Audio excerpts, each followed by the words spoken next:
Bine v-am găsit, bine v-am regăsit, dragilor din Zodia Gemeni, oriunde v-ați afla. Suntem din nou împreună la o surpriză, sper plăcută pentru voi, despre care v-am vorbit în ultimele lecturi.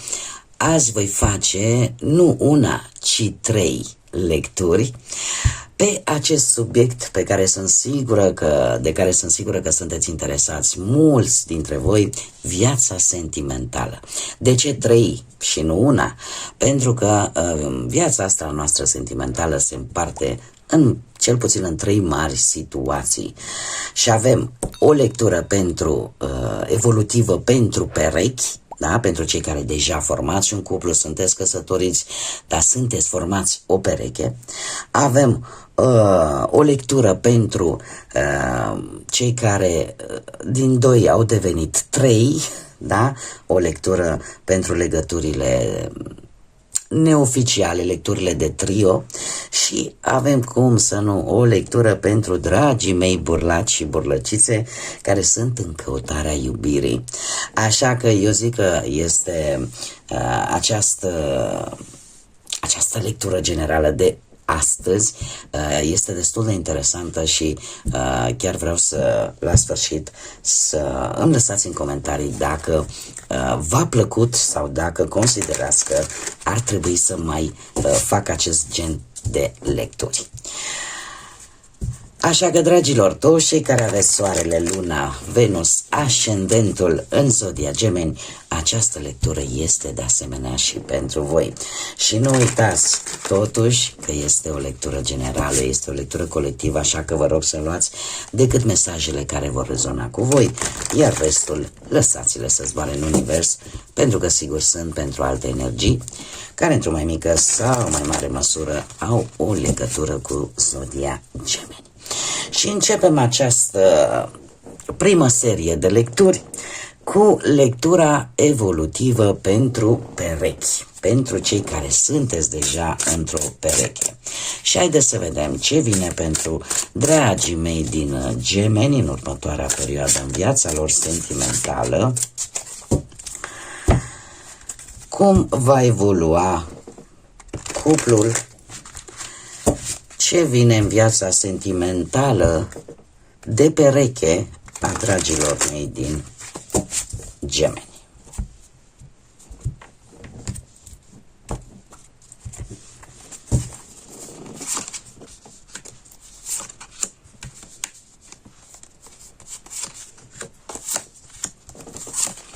Să vedem.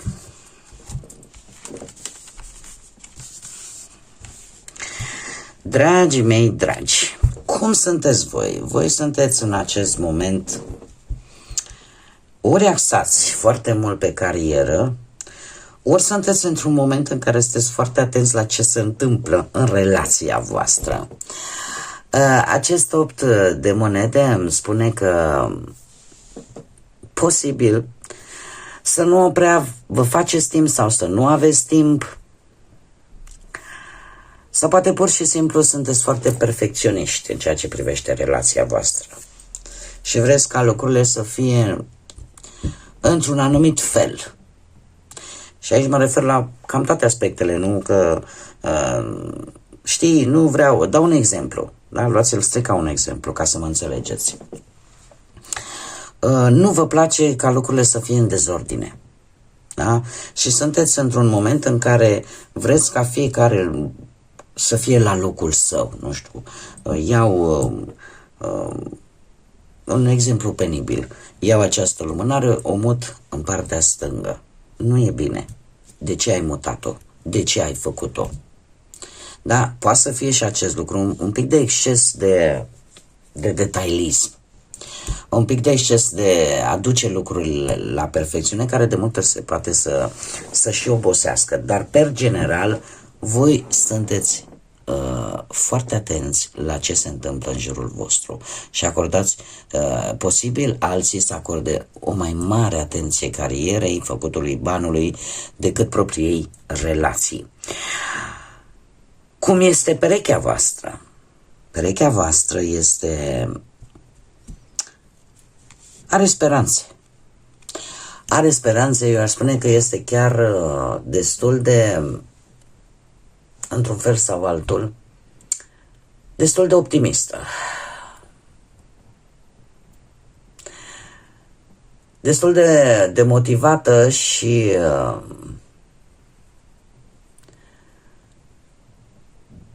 ar vrea totuși un dram de liniște. Destul de liniștită, poate.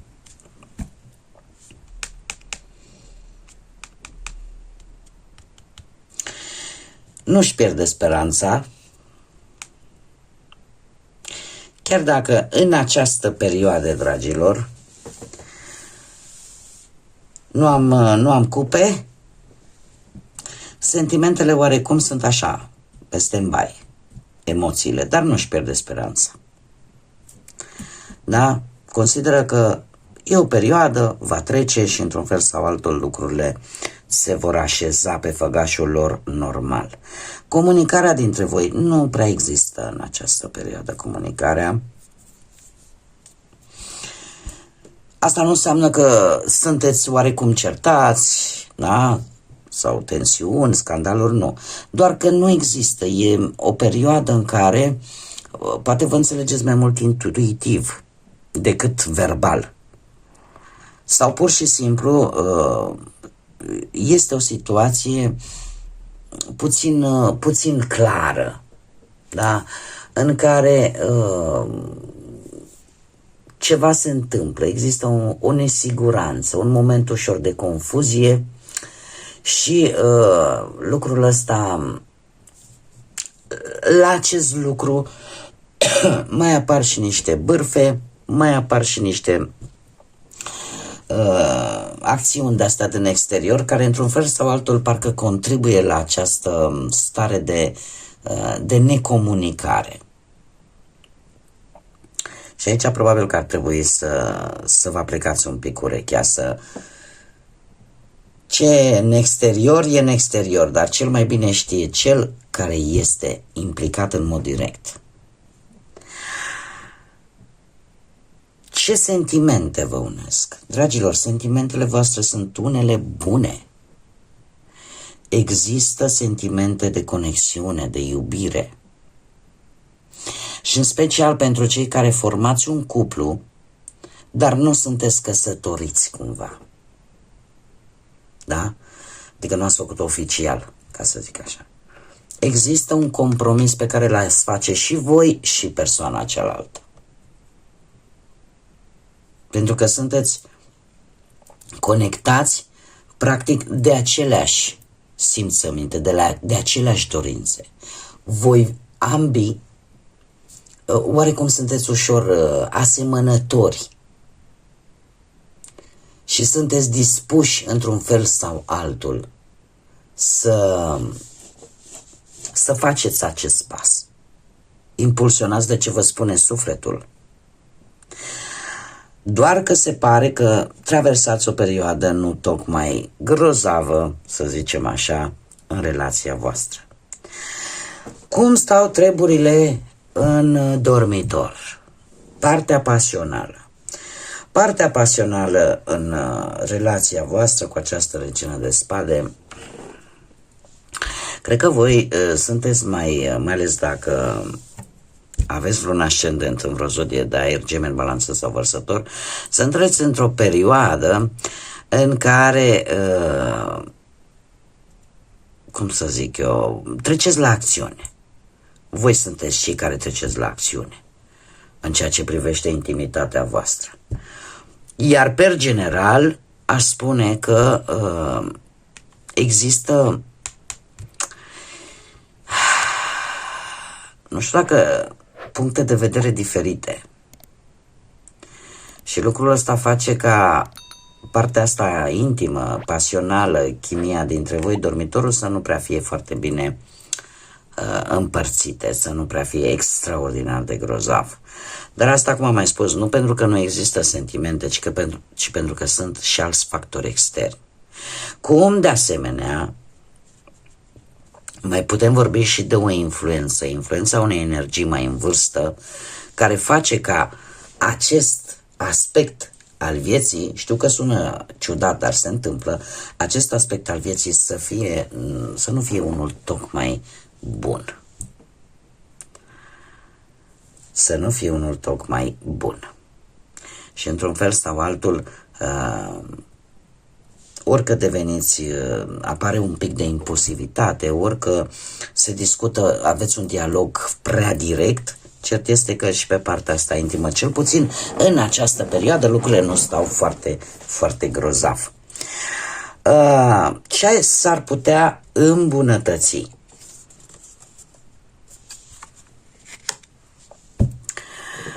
Dragilor, ce se poate îmbunătăți, cred că nu ține de voi, ci de faptul că vi se pregătește o surpriză. Universul vine cu o surpriză. Universul, și nu pot să vă las așa, Universul vă va mai da o oportunitate de a depăși toate aceste lucruri. Cu șaptele ăsta de bâte, ceva se va întâmpla în viața voastră sentimentală și cumva îți vei da seama că poate anumite probleme din sânul relației tale provin de la alte persoane, de la terțe persoane. Iar de asemenea îți vei da seama că această terță persoană, posibil să fie cineva de la distanță, se recomandă o discuție sinceră cu perechea ta, pentru a vedea dacă se merită să mergeți așa sau nu. Este strict, acest șapte de bâte, de fapt, asta spune, asta comunică, asta ar fi unde se poate îmbunătăți, dar veți avea ocazia să o faceți, pentru că va veni o schimbare radicală în viața voastră, un eveniment radical, care într-un fel sau altul vă va forța să aveți acest dialog. Haideți să vedem acum și ce mesaj important am pentru voi, dragilor, care sunteți deja într-o pereche, sunteți deja într-un cuplu. Un mesaj important. Haideți să le luăm pe toate, sunt 4. Să trecem așa. Și avem beneficiul îndoielii. Dă-i relației tale o șansă. Limbajul trupului are o mare putere. De multe ori, felul în care ne mișcăm, cum ne comportăm, spun foarte multe lucruri despre noi. Deschideți inima, iubirea este cea mai înaltă energie dintre toate, așa că las-o să intre, să-ți intre, să ajungă acolo în inimă. De asemenea, această, cum să spun eu, limbajul iubirii este de a da și de a primi. Poate că e momentul să împărțiți anumite amintiri comune, să le readuceți la suprafață, iar asta să vă ajute să depășiți această stare de ușor blocaj din relația voastră. Bun, dragilor, cam atât am avut pentru voi, pentru cei care sunteți deja într-o relație. Haideți să mergem mai departe și să vedem acum cireașa de pe tort, acele legături de care fugim cu toții până la urmă, dar asta nu înseamnă că dacă noi fugim de ele, ele nu există. Așa că haideți să vedem acum, urmează cei care sunteți implicați într-un trio. Haideți să vedem ce vine în viața sentimentală a dragilor mei din Gemeni, cei care sunteți implicat într-o legătură de 3.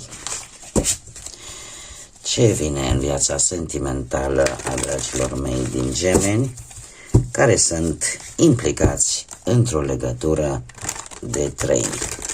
Mare atenție, dragilor, trebuie să fac această precizare cu predilecție la această lectură, da? Pentru cei care știți că sunteți implicați într-o legătură de 3 persoane. Nu cei care bănuiți, da? Pentru că atunci deja nu mai vorbim de o certitudine. Vorbim pur și simplu de o bănuială. Și nimic mai mult. Haideți să vedem.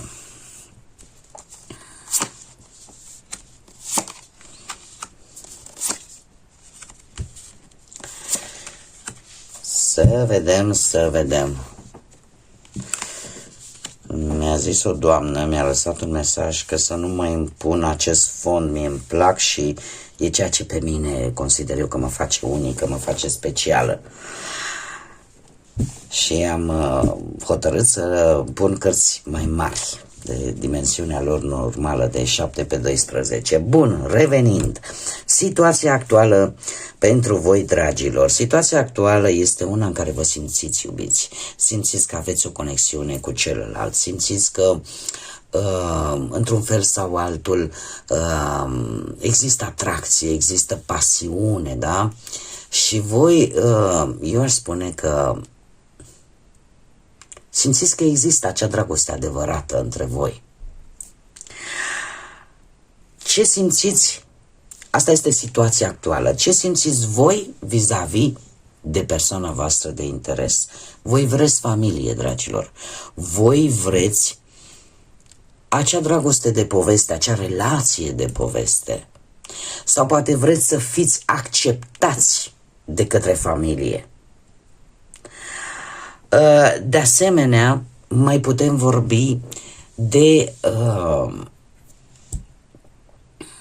considerați, simțiți că aveți o relație cu potențial și că într-un final poate ajungeți chiar să rămâneți împreună la nivel oficial. Ce simte persoana voastră de interes față de voi? Cred că în acest moment așteaptă ca lucrurile să devină un pic mai favorabile sau ceva să se schimbe brusc, dar fără să facă cumva mare lucru. E ca și cum ai zice, aștept că trebuie să vină momentul optim în care eu să iau o hotărâre sau să fac ceva. Este foarte curios pentru că rota norocului ne vorbește de acea energie care vine brusc, dar care nu arată practic ce se poate întâmpla. Așteaptă un moment oportun pentru ceva, nu spune pentru ce. Simte că încă nu este momentul sau așteaptă în momentul potrivit, de a face ceva, de a lua un, cum să spun, eu spune că e un dram și de lașitate aici. Pentru că, într-adevăr, destinul, universul, divinitatea are momentele sale cheie, da? Dar în momentul în care noi nu facem nimic pe ideea, aștept să se schimbe ceva, aici e un pic, aș zice eu, un pic de lașitate, de lipsă de curaj.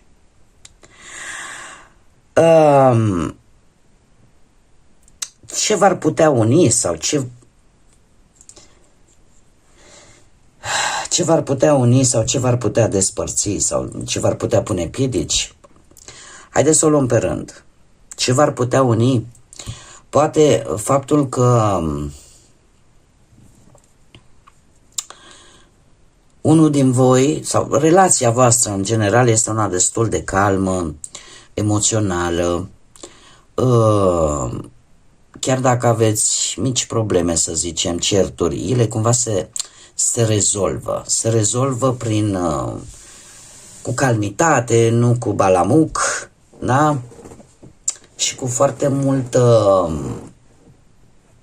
multă emoție, nu știu. Unul din voi se comportă așa ca un părinte, ori ca o mamă, ori ca un tată. Și cumva lucrurile astea vă pot ajuta să treceți peste certuri, peste discuții, peste neînțelegeri. Dar de asemenea putem vorbi și de o piedică dată de o energie de apă posibil, Rac, Pești sau Scorpion, cineva care, într-un fel sau altul, intuiește că ceva nu este în regulă. Intuiește și e posibil să pună anumite limite.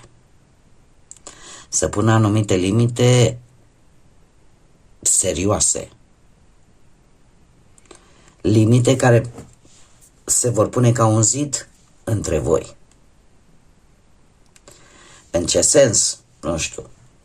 Nu mai pleci de acasă, merg peste tot cu tine, nu te duci colo, cu cine vorbești. Astea e acest zid de care vorbesc. Care ar fi concluzia? Concluzia ar fi că, sau sfatul mai bine zis, sfatul cărților, este că ar trebui totuși să fiți un pic mai introspectivi, să vă dați un pic de timp singurele, în așa fel încât să vă dați seama de fapt dacă această relație este de viitor sau nu, sau dacă această relație vă face bine sau nu, să încercați oarecum să vedeți exact dacă mergeți înainte sau nu, dar cum să spun, aveți nevoie de această perioadă solitară, ca să zic așa, pentru a vedea lucrurile cât mai clar, pentru a lua o decizie înțeleaptă. Cum de asemenea mai putem vorbi de ideea de a o lua pas cu pas, de a nu vă grăbi. De a nu vă grăbi este ceva de durată, dacă vă gândiți cumva că această relație adică veți fi împreună cu persoana asta foarte repede, din păcate trebuie să vă spun că va mai dura. Va mai dura ca acest lucru să se întâmple și e nevoie de foarte multă înțelepciune, e nevoie de o bună cunoaștere a situațiilor. Haideți să vedem acum ce se gândește, dar nu se rostește. Pentru dragii mei din Gemeni, aflați în legături de 3. Ce gândește persoana voastră de interes, dar nu rostește? Ho, ho, ho.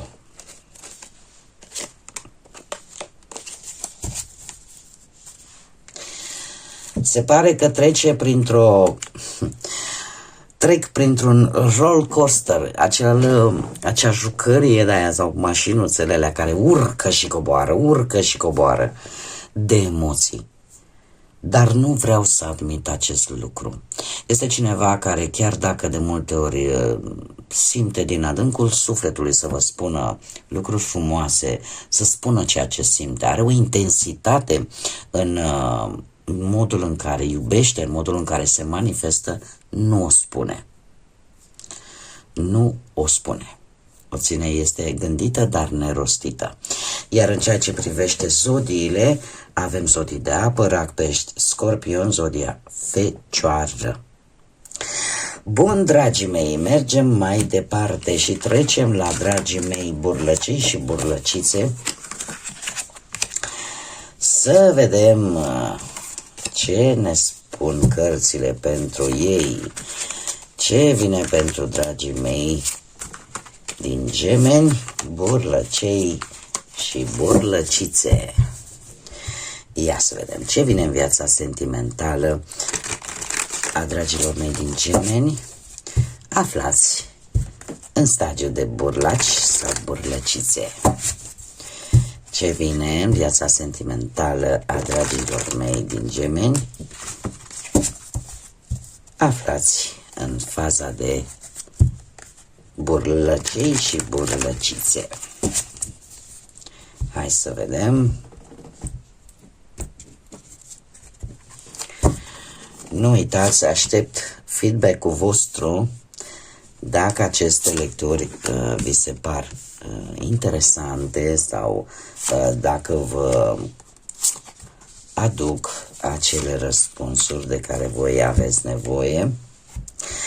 Și haideți să trecem la treabă și să vedem situația actuală, of, Doamne, voi sunteți foarte visători, vă construiți mental idealul vostru sentimental, cam cum ar trebui să arate el sau ea, sunteți foarte plini de iluzii, sunteți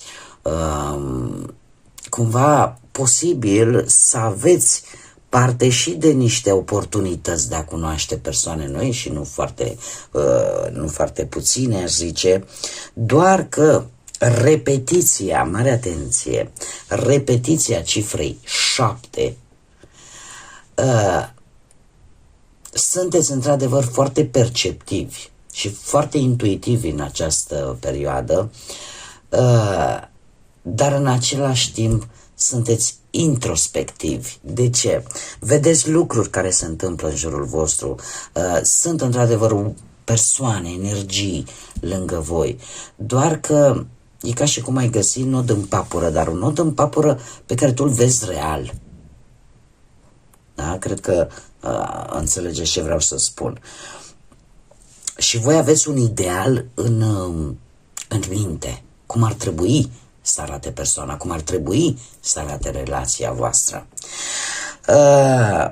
Iar în acest moment, cu acest 7 de cupe, sunteți evaluați șansele în așa fel încât nici să vă blocați așa, să nu mai, cum să spunem, să nu mai puteți cunoaște pe nimeni, dar în general ar trebui totuși să puneți un pic piciorușele și pe pământ. Da? Pentru că e ca și cum ai zicea, păi persoana asta e brunetă, eu vreau blondă. Păi cealaltă e mai plinuță, eu vreau slabă. Dar cumva căutați idealul, la perfecțiunea aia care trebuie să vă spun cu regret că nu există. Da? Perfecțiune nu există, Dumnezeu e perfect, noi nu. Bun, ce gândiți? Voi gândiți ori o călătorie în străinătate, ori gândiți ca totuși acest stadiu de a fi burlac, de a fi singur, să se încheie.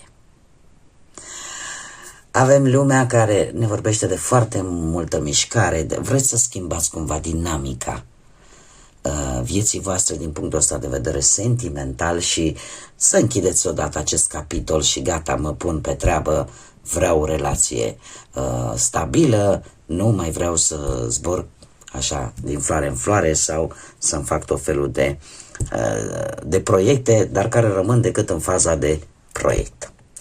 Acum, poate cum ar trebui să vezi lucrurile? Lucrurile poate ar trebui să le vezi din prisma unui 10 de spade, știu, sună urât, sună greu, dar poate că ar trebui să încercați într-un fel sau altul să treceți peste o perioadă prin care voi ați trecut. Și lucrul ăsta se vede și aici, peste o perioadă în care ați fost răniți, în care ați simțit că ați atins cel mai jos nivel pe care îl poate atinge un om când e vorba de iubire, când e vorba de sentimente. Ați fost răniți și lucrul ăsta v-a marcat. Și ținând cont de faptul că care este experiența trecutului vostru, e adevărat, ați fost voi înșelați. Ați fost, poate unii dintre voi, lăsând la o parte că ați fost înșelați, trădați, mințiți, da? Mai putem vorbi și de un alt lucru care face parte din natura umană, și anume faptul că poate ați mers prea cu perdea, poate ați fost prea silențioși în vechile voastre relații, sau cel puțin în ultima, în care cumva ați lăsat lucrurile să decurgă de la sine, așa, fără să existe foarte multă implicare. Dar cert este că toate aceste lucruri și-au lăsat amprenta până în prezent. Până în prezent, așa că haideți să vedem și cu ce vine viitorul apropiat, dragilor. Dragi, păi vine în mare viteză cu un cavaler de spade. Un cavaler de spade în care aș spune că în sfârșit trebuie să treceți la acțiune, pentru că iubirea vine către voi, dar cumva trebuie să ieșiți un pic și în întâmpinare. Există o șansă pe care dacă nu veți profita de ea, aveți șanse să o pierdeți. Da? Avem energii de aer, la fel ca și voi, gemeni, balanță, vărsător, care pot veni în viața voastră, dar vin într-un mod fulgerător și bine ar fi să fiți atenți, pentru că e un tren care e posibil să-l pierdeți dacă nu sunteți atenți. Ca și zodii, avem zodii de aer, la fel ca și voi, gemeni, balanță sau vărsător. Eu aș mai zice și că am mai putea vorbi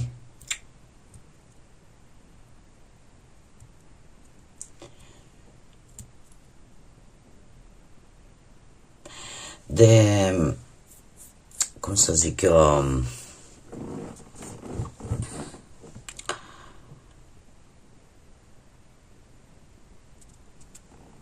poate chiar și de zodia Capricorn. Posibil.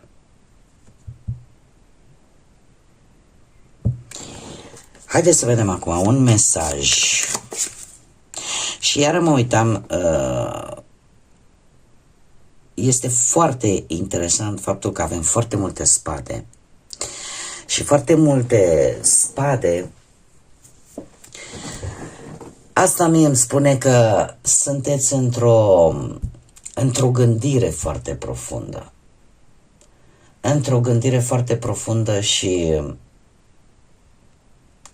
asta, dar și într-o hotărâre mai degrabă. Pentru că vreți să treceți la acțiune. Parcă nu mai vreți să întârziați. Iar spadele și cupele, e adevărat că sunteți încă în faza de gândire. Dar aveți sentimente, doar că așteptați și să le și dăruiți cuiva. Haideți să vedem un sfat important pentru voi, dragilor. Un sfat important pentru dragii mei burlăcei și burlăcițe din zodia Gemeni.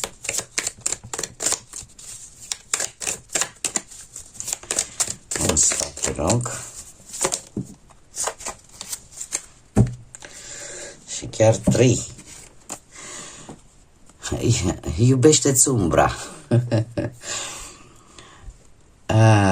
Acceptă-te și lucrează cu tine însuți și să înveți să accepti pe ceilalți așa cum sunt. Mulțumire. Trebuie să mulțumești pentru ce ai în prezent și în felul ăsta vei atrage și mai mult. Și avem o viață trecută. Deja știi o persoană de dinainte. Este un suflet pereche dintr-o viață anterioară. Dintr-o altă viață. Veți avea de face cu o energie dintr-o viață anterioară cu care și veți simți acest lucru.